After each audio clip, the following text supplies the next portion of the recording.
Hello, welcome into another Tuesday night live stream. Hopefully, you are all doing well. Um, Sorry I missed last week, but we're back and we'll see how this goes. I don't know how long I'm going to stream, but we'll see. Um, so as usual, Grish was first, and I had literally like just posted it, and then he commented. Like I don't even know how he did it, but he said he'd been refreshing every couple of minutes looking for it.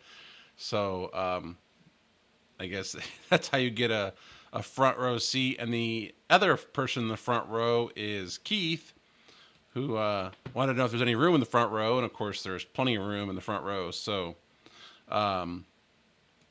Eric is here. Welcome in. And yes, we do have stuff working today. I spent a little bit of time earlier today and actually got things to work. And so this could be more of a demo instead of troubleshooting. I know some of you like the troubleshooting aspect of these streams, but I've also heard that many of you just kind of want a demo versus troubleshooting. So today is more demo versus troubleshooting. So for those of you who are interested in that, you're going to like that. Terrell is here. Jeremy is here. Micah is here. Who's listening silent. Haley is here. Hello. I can, she's right up there.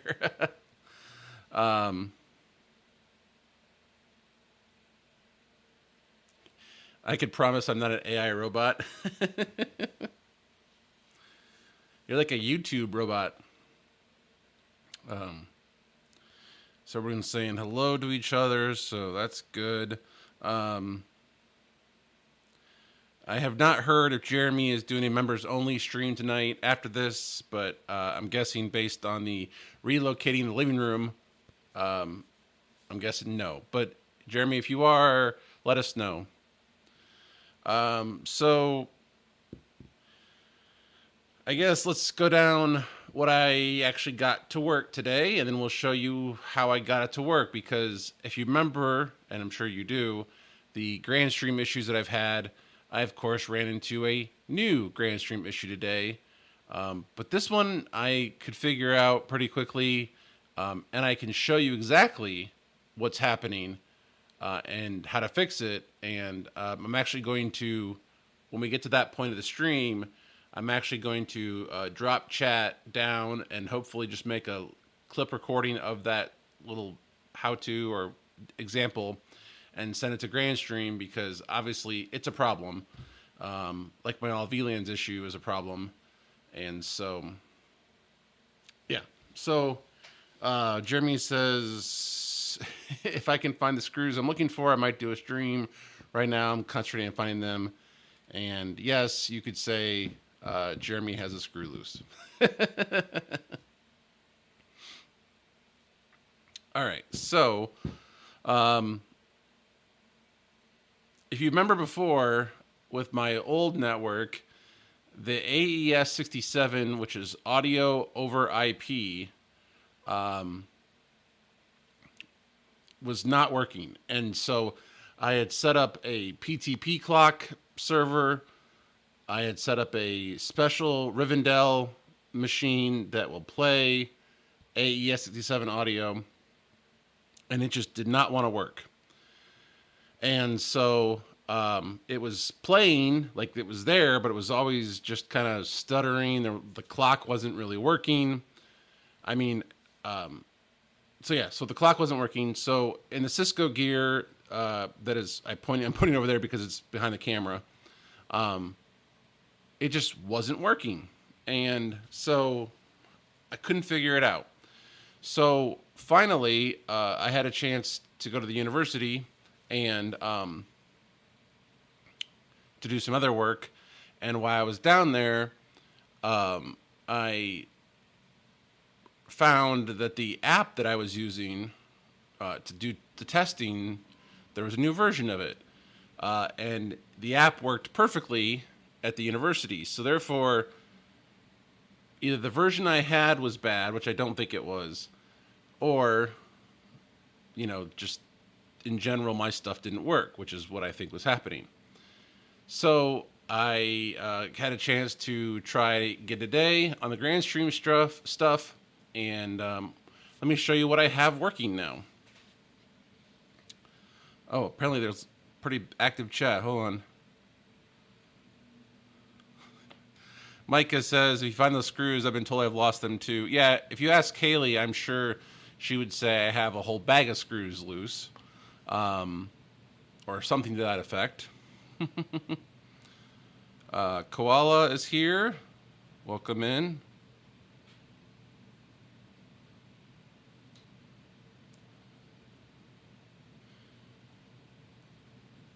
He has plenty of screwdrivers.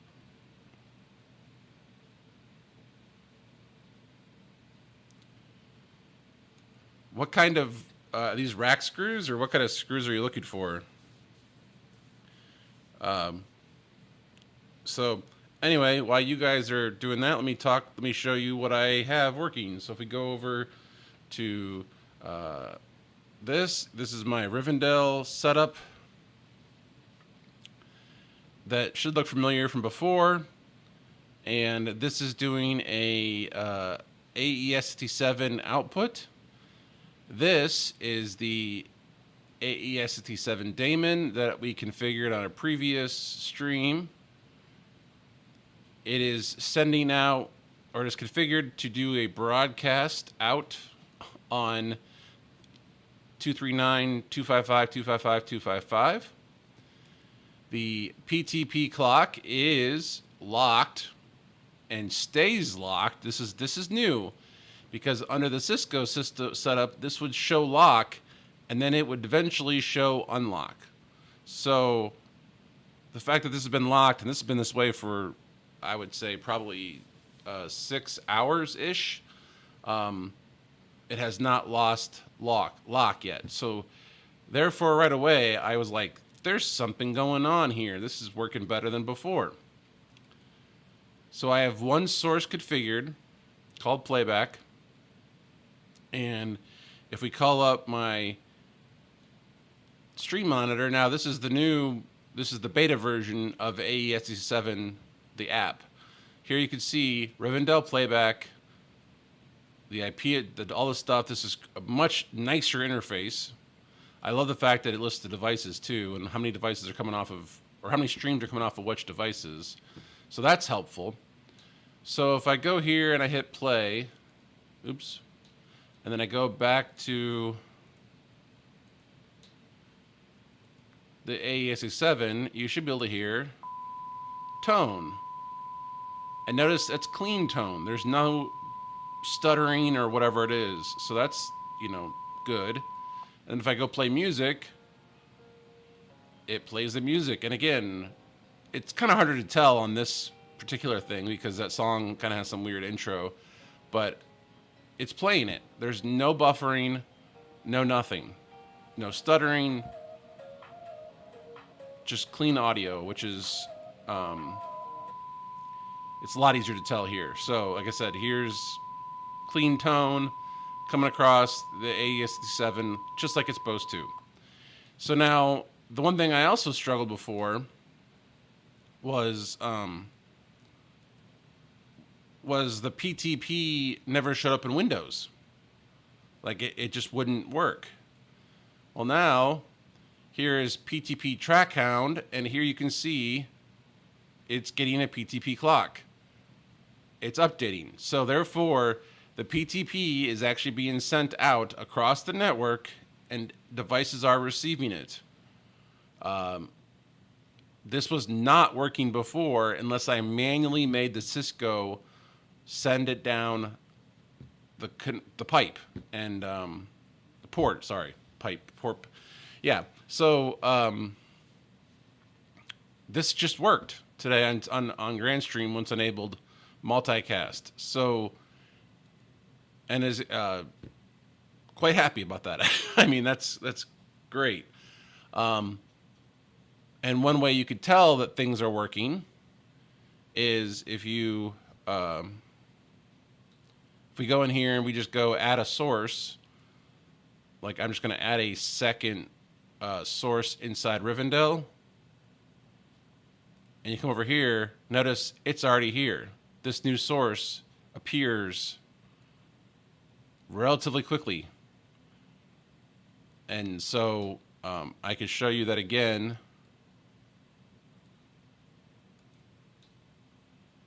If I just add a source, I mean, look at that. It just, how quick that happens. So this is multicasting working like it's supposed to. When you add a source, it's supposed to show up everywhere else instantly. Now, I can't play those because there's nothing for them to play. There's no audio inside Rivendell assigned to these sources. You would just hear silence. But I would say this is definitely Grandstream working correctly, whereas the Cisco's were not. And here you could see that this IP address is sending out 3 streams. And then now if we go back and do this, you'll see if I remove these sources. Now I do have this setting enabled. It just takes it a second, but you'll eventually see how I deleted those sources, and this will see that those sources are no longer being advertised on the network, and therefore it'll take them away here in a second.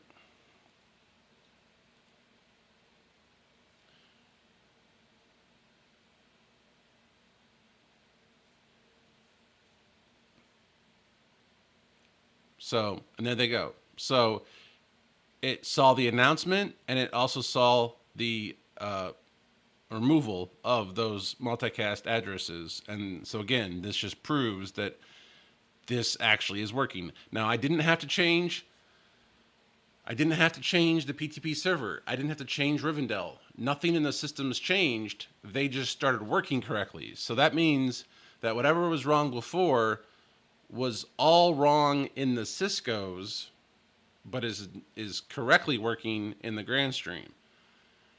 But that doesn't mean the Grandstream was flawless in this whole system setup. It did have some issues, and we're going to get to that in a second. So let me go back to the chat and just see what you guys are saying.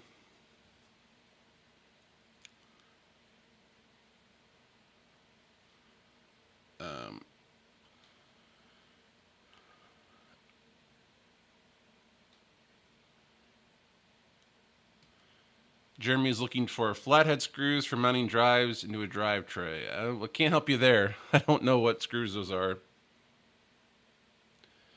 Probably 10, 30 seconds. Yeah. So yes, that was a 1 kilohertz tone. For the audio, I'm guessing the audio bit rate is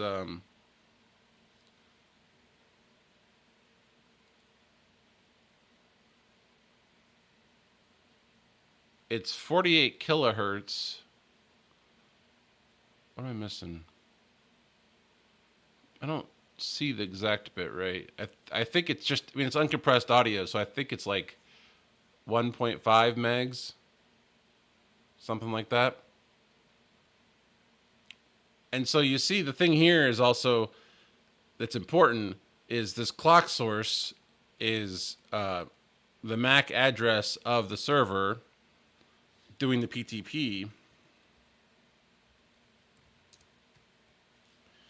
And if I go in here,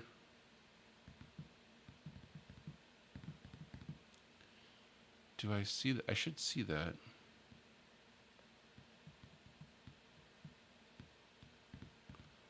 I don't see that. Why do I not see?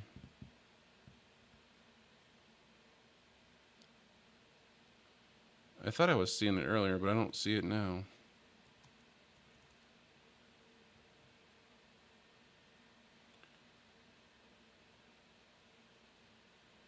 Oh, well, I mean, I don't know. I guess I'd just not see what I thought it was going to show you. I was hoping to pull up the ARP table and show you that the MAC address was there, but I don't actually see it in the ARP table. Which is fine. I thought it was going to be there, but apparently it is not, which is weird. Or maybe that's correct. I actually don't remember off the top of my head. Yes, the the network is actually helping. So I mean, in a way, I'm glad that my setup, what I built, wasn't wrong, because I was thinking to myself, I'm like, how did I screw this up? Like it's got a PTP server, it's got the configuration correctly. Finally, after working on all those bugs that I had, I mean, everything's working, at least should be working, and I just could not make the thing work. And so, like I said, I don't think it was the app itself, because the app worked down at the university. So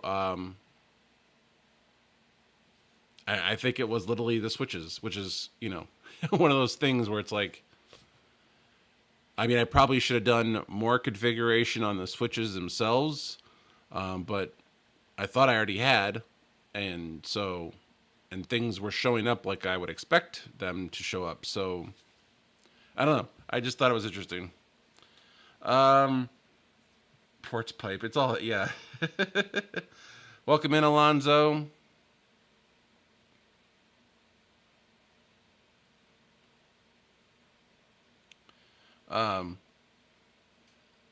Yeah, so I mean, but like I said, the switches were not without fault, and so let me,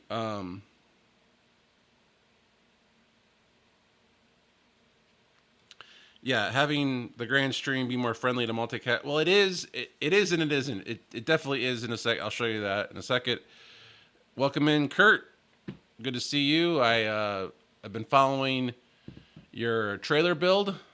For those of you who were interested in the trailer down at the university that where I was working at, Clear Life Media is actually building a trailer, a second trailer, and has been kind of posting some photos and stuff. And I look forward to seeing it complete.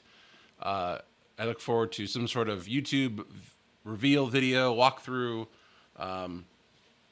So please do share, you know, share with the rest of the class, if you will.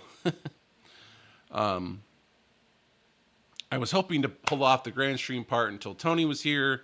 I know he said he was busy, but the demo kind of went faster than I thought it was going to go. So we're going to go over to Grandstream, and I'm going to show you what I found.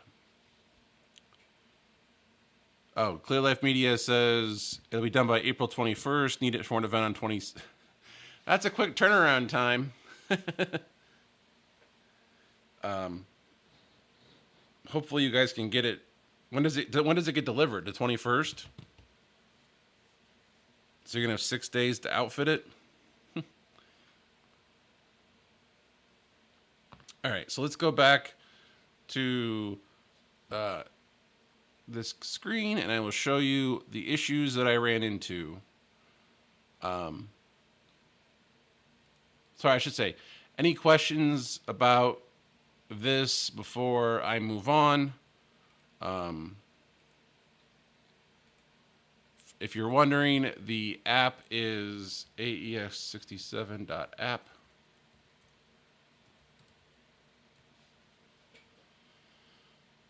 So this is the, program that I use. Excuse me. There's a Windows version, a Mac version, and a Linux version, Jeremy. And it works with AES67, Ravenna, and SMPTE 2110. Web page looks nice, very clean. I like the web page. Here you can see it working with all kinds of other devices. And this is the page that I was just kind of showing you, where it, showed you the clock source and all this stuff. This is what a multi-device screen would look like. This is the audio inputs and output page, which I didn't show you, but I mean, you could see where you could specify what the output is, and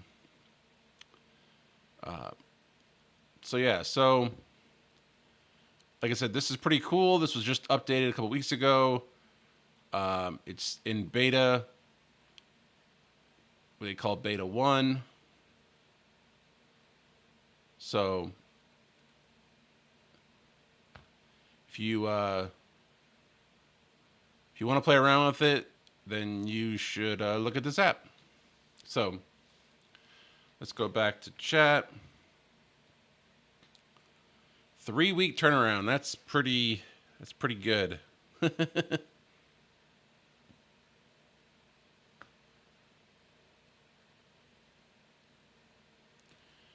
Yeah, Allied Broadcast Group is one who's building it. Only only $250,000 for gear, the trailer. That's not bad, because when I was putting together my quotation for a truck and gear, I was over $400,000. So, and then that was years ago. So, makes sense. No, that's a good price. Yeah, actually, you can do that. If you go here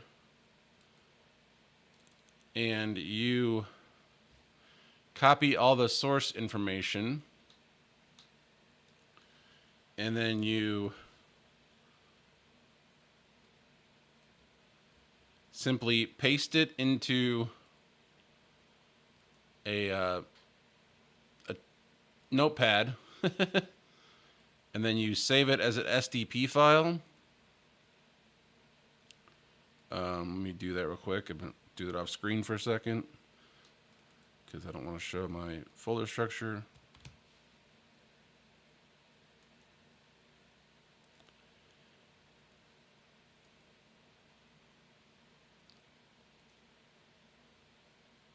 So I'm going to stop this, close this out. So here is that file I just made.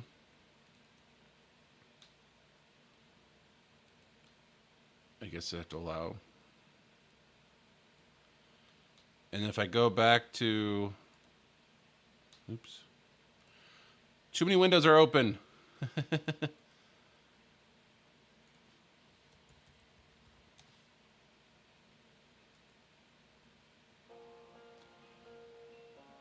And so here it is, playing through VLC. So yes, you can use VLC as an client. It's a little bit more, obviously, manually intensive, because you actually have to download this for every source you want to use. But it is entirely possible. You can use, it does play it. And if you remember before, even VLC was having a hard time playing it correctly, because it wasn't getting the correct PTP source. And now it is. So it's all about the clock. When it comes to high-end audio over IP, or even video over IP, you need a precision clock. So I have that running on a Linux machine. Probably should be hardware based, but turns out that wasn't the source of my problem. You can actually do it in software. So I was pleasantly surprised.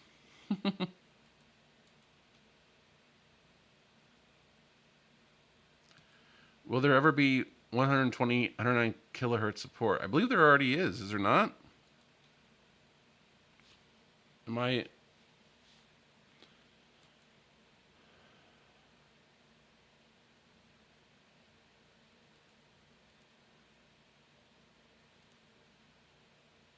Yeah, you can do sample rates of 192 or 384. So you can go a lot higher if you want to do professional audio, like professional. I mean, most people are okay with 48 kilohertz sample rate. So, but you could go higher. You could definitely go higher if you want. I am afraid to make any changes here, because when I was making changes on this page earlier, it was crashing the service file. I don't know why. something with my service configuration is slightly wrong. I could restart the service and it was fine. It just was not like taking configuration page. Sorry, it was not taking configuration changes on this page very well. I could do stuff here all day long and it was fine, but I could not make changes on here very well without it breaking. I don't know why. I don't know what was wrong. It might just be that the service file is configured wrong, which is probably the case. But yes, you can have a higher sample rate.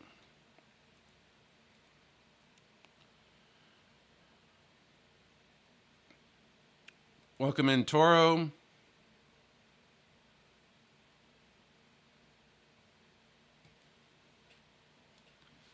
What I tell you over the phone, I told you I'd help you out. It might cost you a little bit, but I could help you out.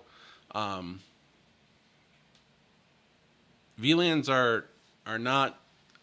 They take a little bit of dreaming or a little bit of opening your mind a little bit to understanding them. But once you figure them out, they're really powerful and they're really cool. So,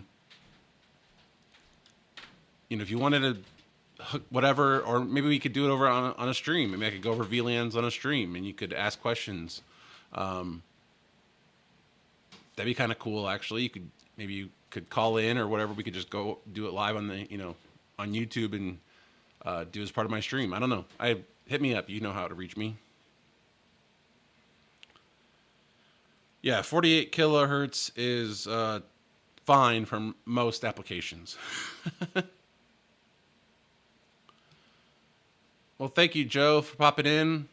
Not sure how long I'm staying on tonight, but you can obviously watch the replay, so I appreciate you popping in. Need some more likes. Ooh, what's the count? 14 viewers and 10 likes. Not horrible, but yeah, if you could click the like button, I would appreciate it. Yeah, VLANs can't do everything. They're not the be-all, end-all, but I mean, Kurt is building a production trailer. It would be nice to have several VLANs, like maybe an internet-only VLAN for devices that need internet. It'd be nice to have like the video over IP or audio over IP LAN, a separate management LAN. I could see several different VLANs being useful in a trailer like that. Years ago, I was in a production truck, and they had about 12 or 14 VLANs, I think it was. And instead of doing access control list on the switch, they literally had the engineering PC do virtual IP addresses on VLAN. So basically, they trunked the computer port, and then they did virtual IP addresses on every VLAN. So the engineering computer was literally a part of every VLAN, and was therefore, could get to everything. But that also creates a giant problem, because if that computer gets a virus, so does your entire truck. I would have preferred to make a management VLAN and then allow that management VLAN to access other VLANs via access control list, and at least made it harder for a virus or whatever it is to populate throughout the truck. Because you could have done IP listing, access control lists that are IP based, but you could also do, do you only need ports, 80, 443, 22, and 123? I mean, then you could just block those ports, or allow only those ports, and therefore make it harder for any virus to spread across the truck. So VLANs are important for security. Obviously, also broadcast messages when you do a VLAN, they limit the broadcast messages to that VLAN and those devices, and when you have a thing like AES67, 2110, they're very broadcast intensive. They send a lot of information out, and so they really need to be on their own network because you could easily overwhelm devices if they're not, designed to handle that much broadcast traffic. And, when you try to watch your YouTube video or check your email and you're just being bombarded with broadcast messages, But anyway, yes, Micah points out that Doug Johnson has done some videos about networking as well. They are helpful. But sometimes I find it when you're just learning a topic, the ability to pick someone's brain or talk through it makes it easier to understand sometimes. Because you can kind of see, like, am I on the right path? Do I get it or do I not get it? Because you can watch a video and be like, I get it. And then when you go to apply it, you didn't get it. So anyway, so let's move on to Grandstream. So when I first enabled multicast on the VLAN, which is my YouTube VLAN, it didn't work the way I would have assumed it would work. I would assume that things would just light up and start talking, and it didn't happen. So again, this is a situation where I think Grandstream does well, but maybe not an initial setup, because I clicked a checkbox that should have worked and it kind of didn't. So let me show you what that means and how I got around it. And I actually have a third switch that is stuck in that limbo where I enabled it, but it didn't actually work, and I can show you how. So I'm gonna drop the chat, and we're gonna actually go into. I'm gonna hit record on my clip player here, and we're gonna do a little demo.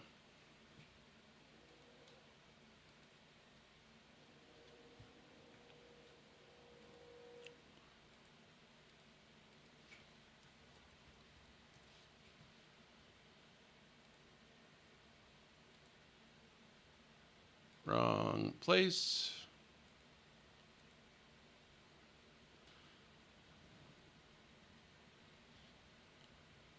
So the first thing I did was I went into configuration. I told it to enable multicast on the YouTube VLAN, and I enabled IGMP snooping courier.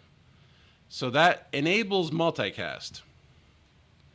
Now, if you look back at here underneath IGMP, I also enabled snooping. So I had to enable snooping, and I had to enable it on the VLAN. So there's two places you got to turn it on. Here it shows multicast group address. I would have thought this would show more. It doesn't. For whatever reason, it doesn't. So I come back here to switch management, configuration. Like I said, turn this on. This allowed it to work. This is my core switch, as I call it. Under multicast, IMGMP snooping. Again, these are the settings that the GCC enabled. Here's the courier. Notice it's active, but by default, it puts a 000 there. So this switch I have not fixed. So if you come in here and you look at this snooping, again, this is set up by the GCC. This says active, but notice it says 000. And if I look at multicast addresses, you will not see any addresses here. If I go back to here, where it has the IP address listed, which is the GCC, notice it has multicast addresses. So here's an example where the GCC turned things on and it set properties. It set this correctly. It set this to what it thought, I guess, it thought was correct. But notice it's not actually working. So if I go back here, you can see that it's learning a bunch of addresses like it's supposed to. And if I go back here, I'm going to go add a source. You'll see here now on refresh, there'll be a new address. And there it learned it. Again, you go back to here, does not learn it. Has no idea where things are. So if I go into here to this, and I add the address of the GCC,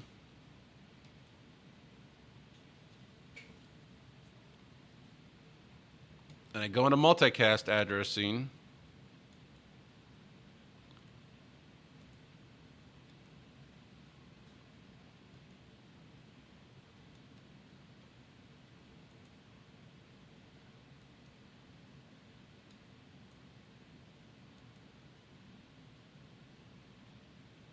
why didn't it? Should have picked it up. It did another two.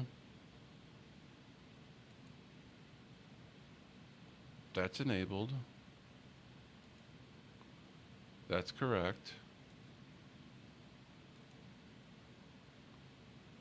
That's correct.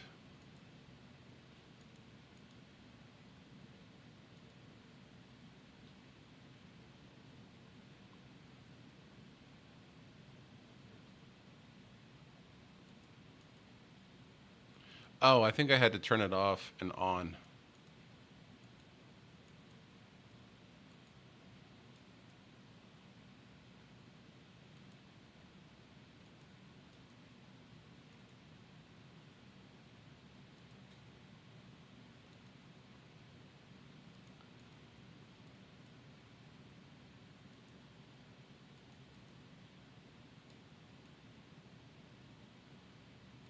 Oh yeah, I probably gotta hit save. Good call. I always forget to do that. You're right. I don't know why I was. I guess I just assume that it's correct, working the right time. And there you go. Yep. So, but without this address, without this address being populated, this switch would never learn this multicast address. So that is a failure of the GCC to communicate properly the correct IGMP snooping. And now you see this thing is happy and knows about all the stuff. If I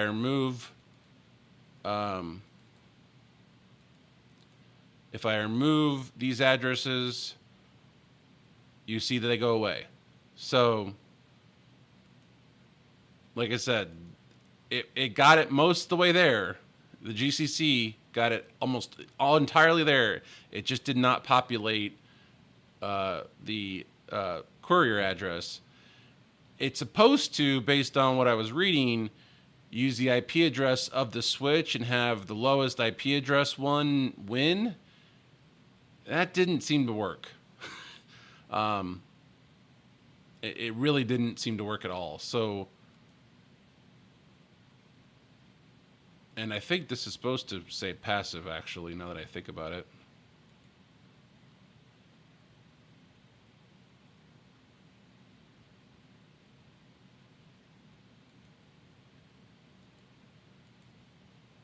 But either way, like I said, you had to put an address here. If you didn't put an address here, it didn't work.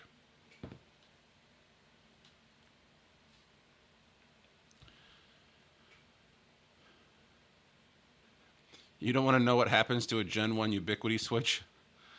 Well, I saw some of Aaron Parecki's video about, or live stream, where he was trying to do 2110 and it was not happy. And just so you know, because I just realized the lighting looks a little funky. I'm still trying to figure out the lighting. I didn't write down my settings when I moved the light for the big switch cutover, and I just haven't got the lighting to work correctly. I forgot what value-wise I had it on before. So, welcome in, Tony. Yes, glad you made it because I would have never I would have been figuring that out for a while. So yes, so Jeremy says he found his screws. That was Tony's suggestion. Yes, thank you. I did see that.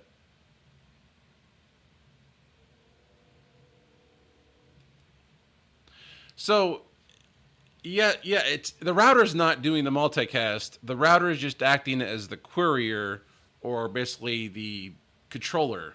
The switches could act. They don't need the router to do that. I simply made the GCC the courier because the GCC has ports on it that I want to be multicast aware. So if I were to plug into the GCC directly, that it would get the same information. I probably don't have to do it that way. It probably would work the other way around with the switches being the courier. I just thought, in my testing, I said, well, the GCC turned it on. Let it be the source of truth, and therefore point everything back to it, and it works. So the GCC does not have to be the courier. I just made it the courier. Hopefully that makes sense. Since it is in theory handling, not in theory, it's handling the multi VLAN routing. So I figured let it be the source of truth, and that way I could, if I wanted it to cross VLANs or whatever it is, then it could do that through the GCC or the switch. I figured it was just easier to do it that way. So, but glad Tony, you made it in. Thank you for the helpful hint. Welcome in, Craig. So good to see you here. Hold on.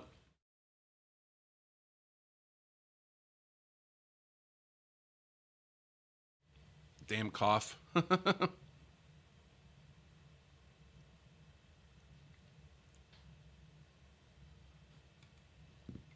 Yes, I believe there would be. Like I said, I believe if you look at the Grandstream documentation, I think it referenced the IP address as the source of truth, if you will.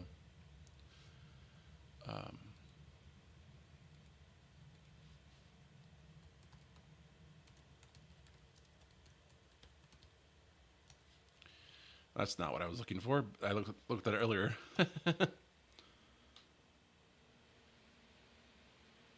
um,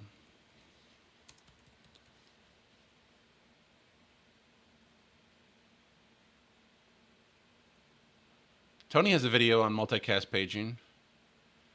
Yeah, I believe it was this video I watched earlier, where it talked about that. So, oops, I'm not sure why it went to LinkedIn, but it did. So yeah, I did watch a video on it. I'm pretty sure it said that the lowest IP address would win, and in my network, the GCC is 1.1, so it's the lowest address on that subnet. So I figured that would be the way to do it. And I did find it interesting that I put the IP address in of the switch VLAN, or what I call the default VLAN, even though the YouTube VLAN is what has the multicast traffic on it. So the multicast traffic is on 330, which is my YouTube one. But I just simply made the default VLAN as the courier. So, I mean, but yes, I believe if you look at let's go back to your question. If you look at here,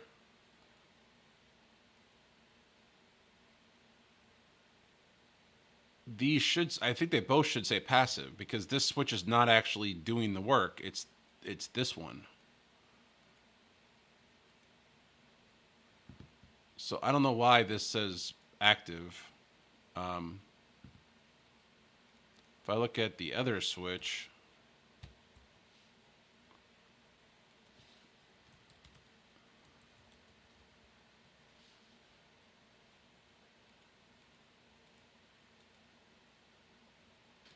So this is the third switch. See, this says passive as well. So two of them say passive and point to this address. The one says that it's still active. I'm not sure if that's just, if it just takes it a second to figure that out, or maybe it's the highest one, because that actually, the highest one is the one that's listed as active. Maybe I have that backwards.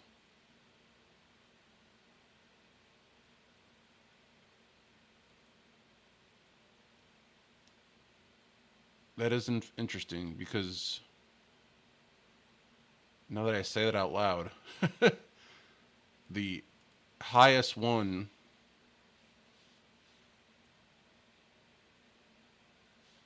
is the one that is active.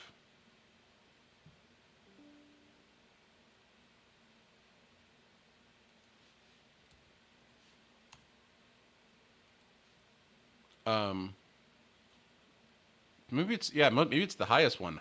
Maybe that might explain some things. IGMP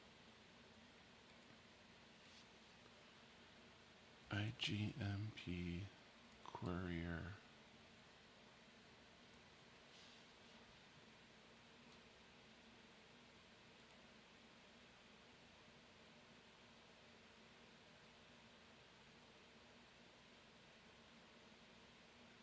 Yeah, okay, so I know the router with the lowest interface IP address within the subnet is typically selected as the courier. That's what I thought it was.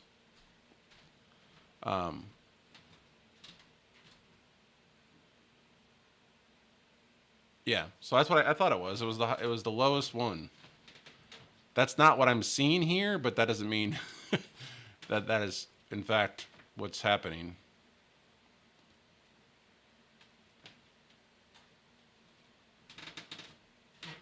This seems to be taking the highest one.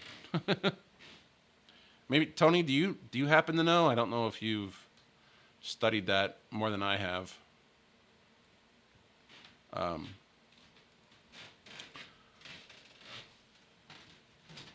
don't remember. I don't know. That's a good question.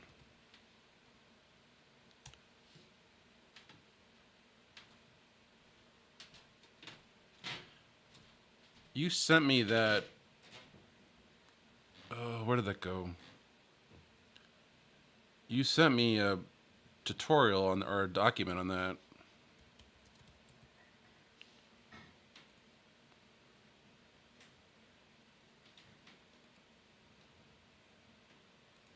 I'm just trying to figure out where I found that document before. Documentation.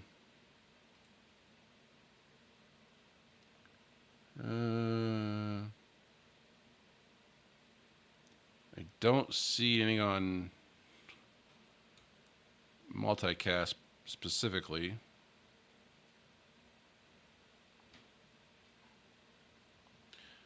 But somewhere I feel like there was. GCC 6010 multicast.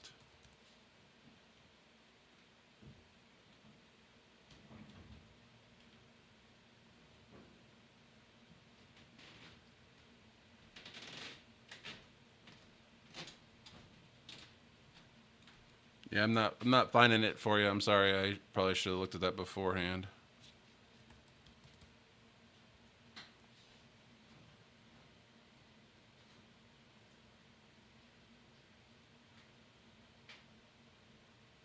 Yeah, it doesn't really have much on that page. So, I'll have to get back to you. Like I said, it does work. So, I mean, I guess I'm happy with the way it's working. I forget why. It sure looks like it's taking the highest one. Maybe it just hasn't figured it out that it doesn't need to. Let me go back to that switch page. So the one with the one that ends in .45 is listed as being active, and I just realized I'm not showing you this page. I'm on the wrong shortcut on the Stream Deck.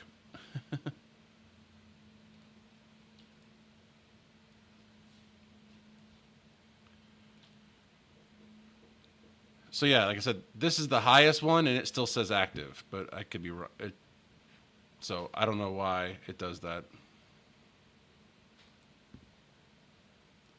But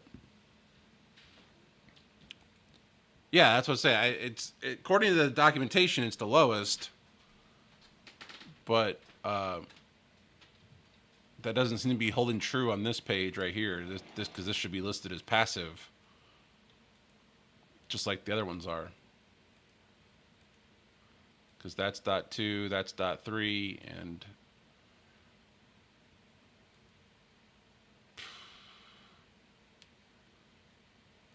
wait a minute.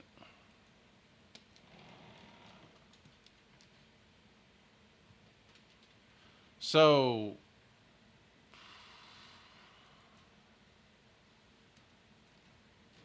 hold on, I think I got these screwed up.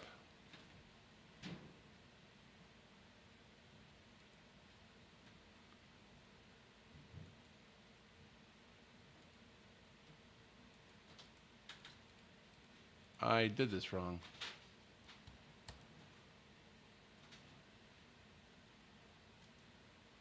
Where's my... Hold on. I'm looking at the wrong switch.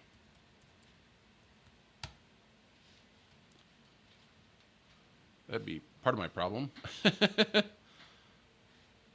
Proceed. Yes, I know. It's unsecure. It's not... It's... Oh my god, the world's gonna end.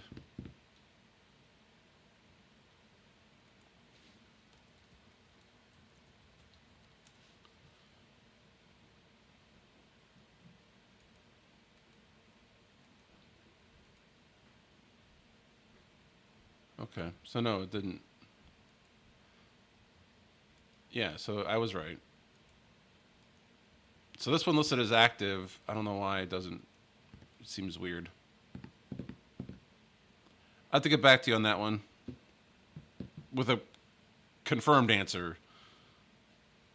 But yes, you can have multiple one. So to answer your question, yes, you can have multiple one, and there is a process. So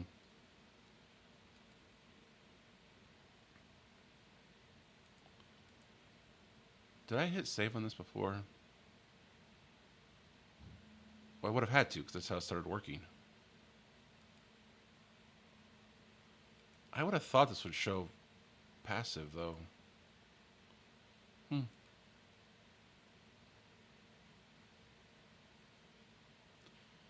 I guess we could try it out. Or maybe we're the portion of the stream where we break something now.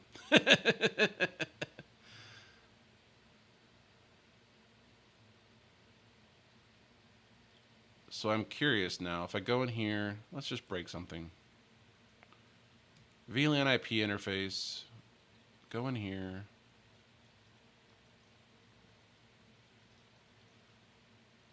Oh, if I do this, I'm going to lose this part. No, I don't. I can just do it here. So this is 45. Let's just do 55. And we're going to hit OK.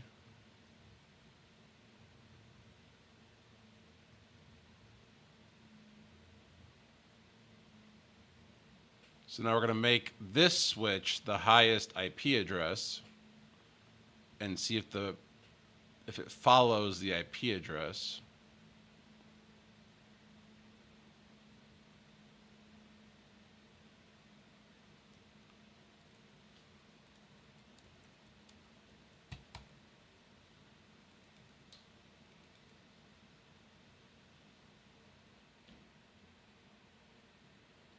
So this is now the highest one.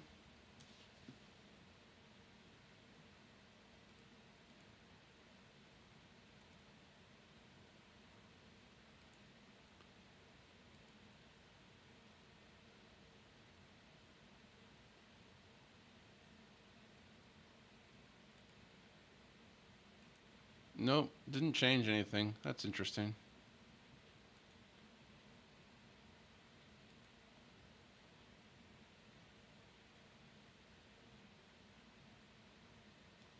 Didn't think it was going to, but you know. I guess I'm curious if I turn this off.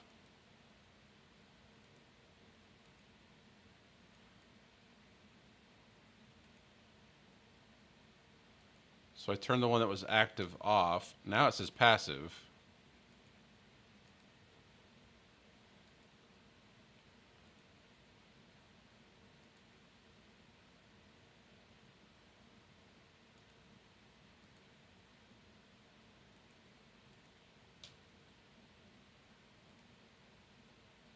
Yeah, no, doesn't seem to follow.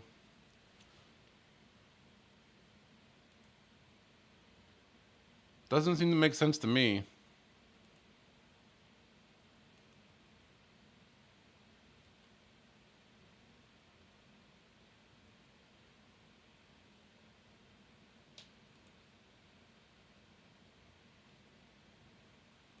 But I guess you don't need.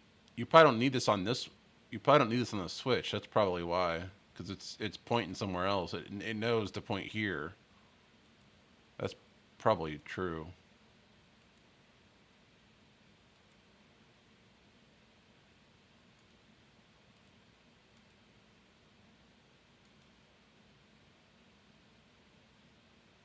Because if I go back to here, yeah, so that's active again. That's passive. Now if I come in here and change the whole thing and just turn it all off,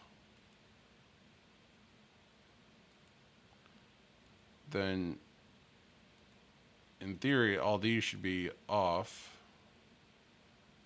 And yeah, I know I'm breaking stuff. Where did that part of the stream? So now you'll notice that it's disabled on all three switches. Oops. So it's off everywhere. If I turn it back on,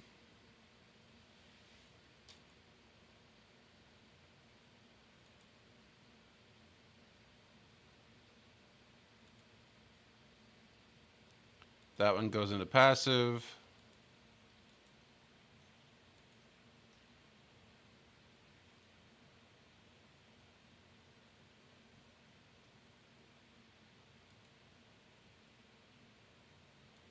Oh, I might have figured it out. Yep.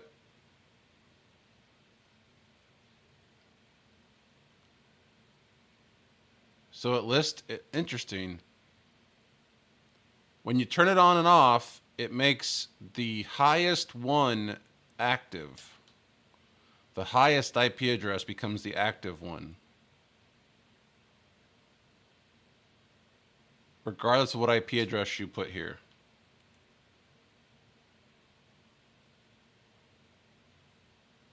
Is that a new bug? Is that a bug? I don't know if that's a bug or a design.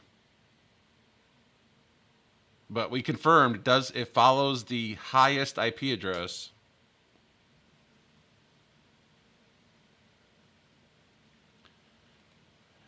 It sure seems like it. Micah, yeah, it sure seems like it does. Because it didn't change automatically. It only figured it out when I toggled it on and off.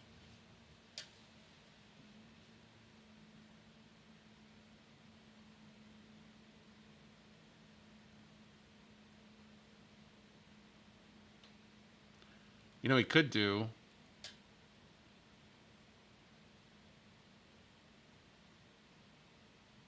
Crap. I should have done that other way around.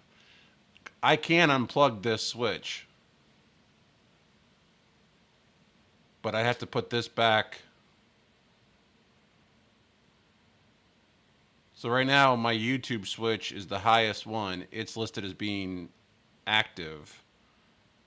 So if I go here, we can do this. We could just take a second. Management. If I put this back to 2,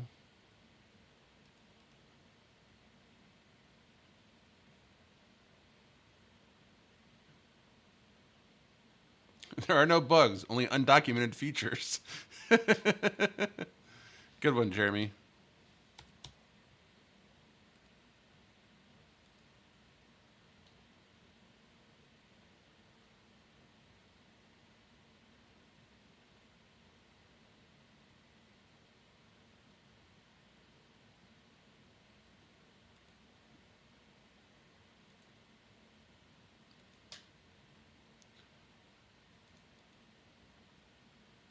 Come on.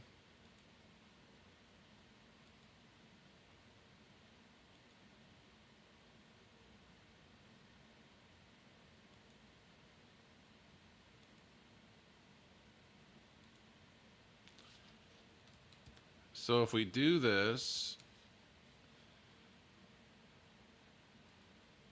we come in here. So now I do the configuration. We turn this off, save.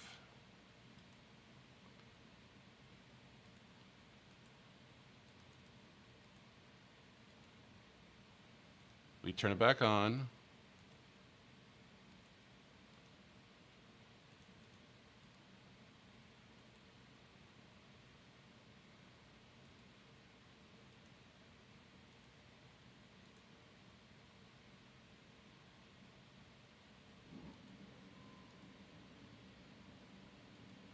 Well, the .2 one is the active again. That didn't follow the pattern.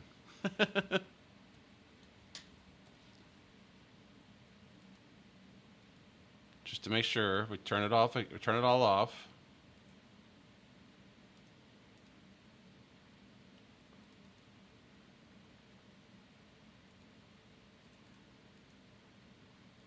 So it's off everywhere. We turn it back on.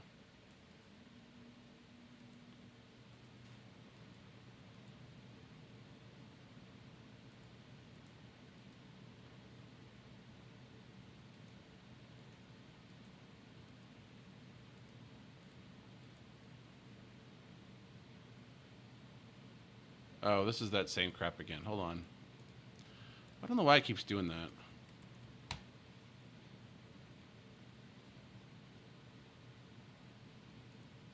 Did I not do that right? Oh, I gave him the wrong IP. I gave him the wrong IP address.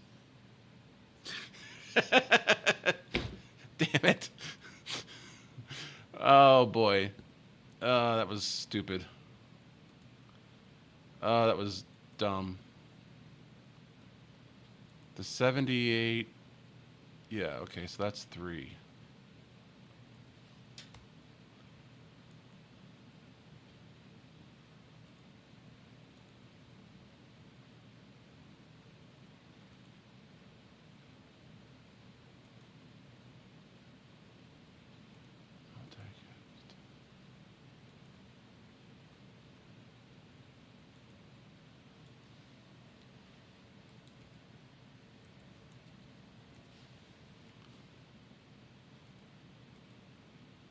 All right, so now that we've got the IP addresses sorted out again,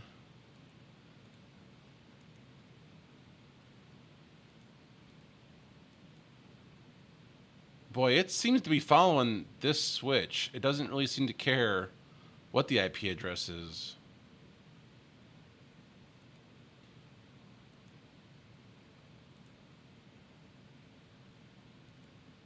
So I'm not sure that's entirely true that it follows the lowest IP address. It's not making its selection off of that.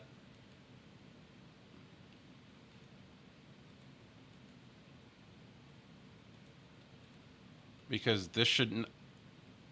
Oh, maybe I'm wrong. Did it do it now? All right, it did it. Okay, so now... Good. We actually... I wanted that to happen. So now the garage switch is the highest IP address and is listed as being the active one. So now I'm going to go unplug it and see what happens.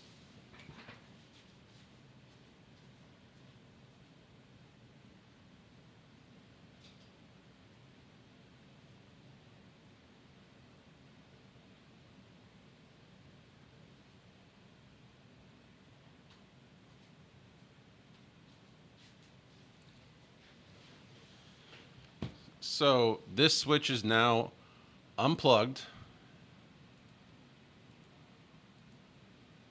And you can see it's no longer reachable.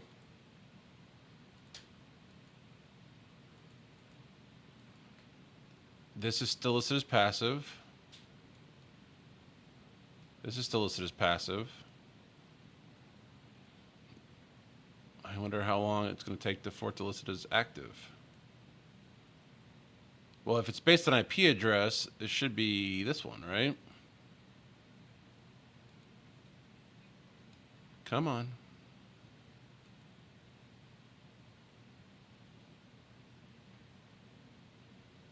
Or is it literally only when you turn it on? These are really good tests to be doing right now because I'm really curious.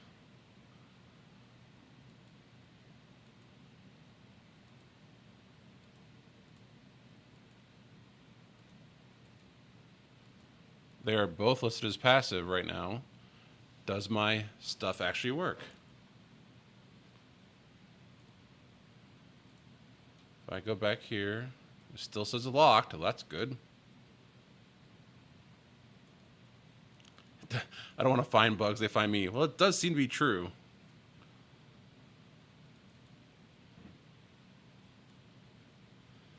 So, multicast is still working.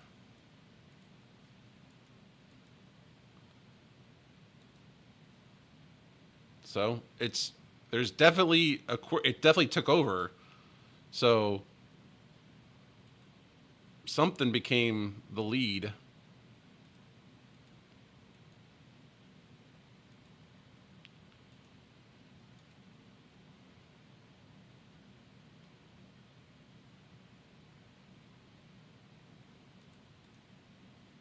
They're both listed as being passive.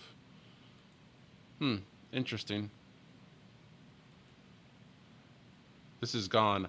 I'm gonna bet money this might be a bug because I don't think it actually was the leader. I would believe it's using this address before I would believe this. If that makes any sense.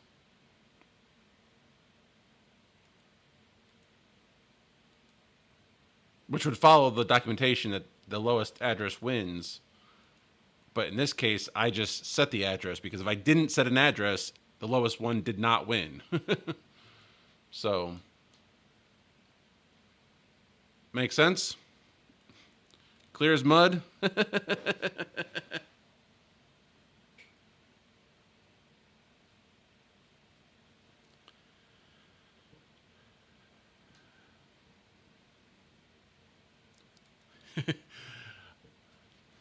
I mean, I wouldn't be opposed to that one, to take it to that.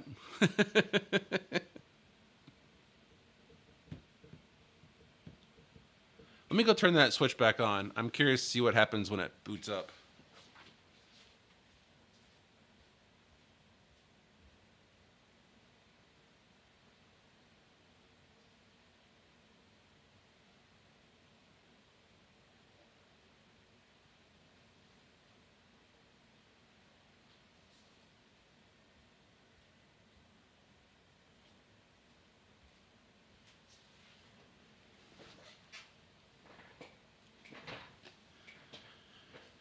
Welcome in, Rebecca. You should email them your YouTube videos and see if they. Yeah, I don't know that they would. Tony has way more subscribers than I do. But you know, it's worth a shot, I guess.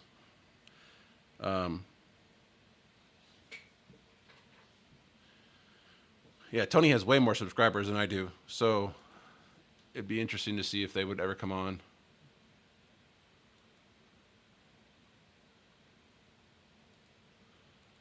Did this pick it up? Is it booted yet? It's not booted yet.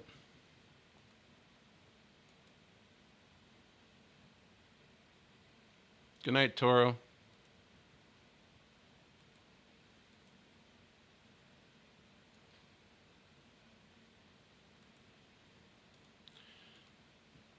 Sorry, I move around so much. I just kind of get impatient sometimes. Come on, work. Oh, now see, this is interesting. Now that the other one was offline, .2 is listed as active. So it did make a new selection.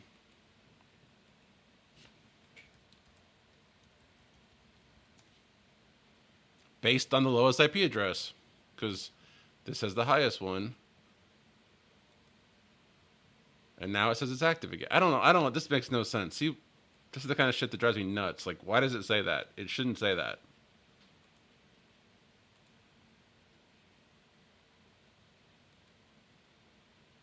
And now it's passive again.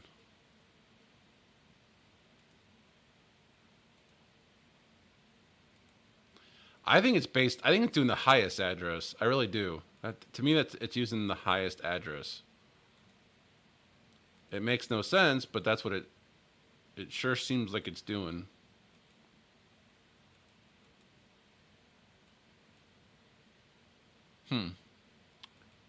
Interesting. Because yeah, I mean, I just turned this one back on. Here you can see it. 1 minute. Oops. And it became the active one.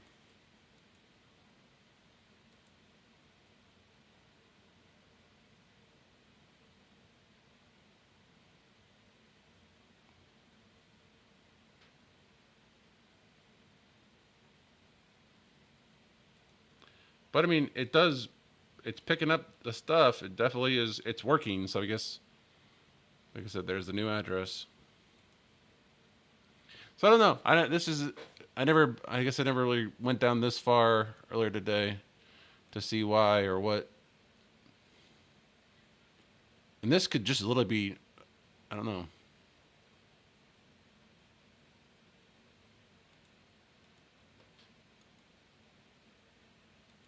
Anybody has a theory? I'd love to hear it because I don't know why this is doing.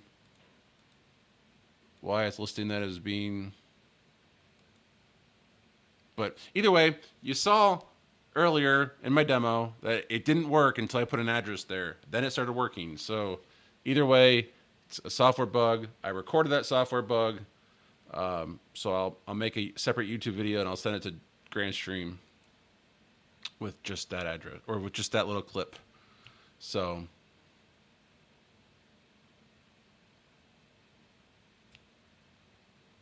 I do find it interesting. There's also no clients on that switch. So the switch it's selecting is currently the one with no clients. But whatever. I don't know. But that is what I had planned for this stream. I didn't have a whole lot more. I just got a notification that Jeremy scheduled his members only stream. So for I think 10:30 is what I'm guessing based on the time.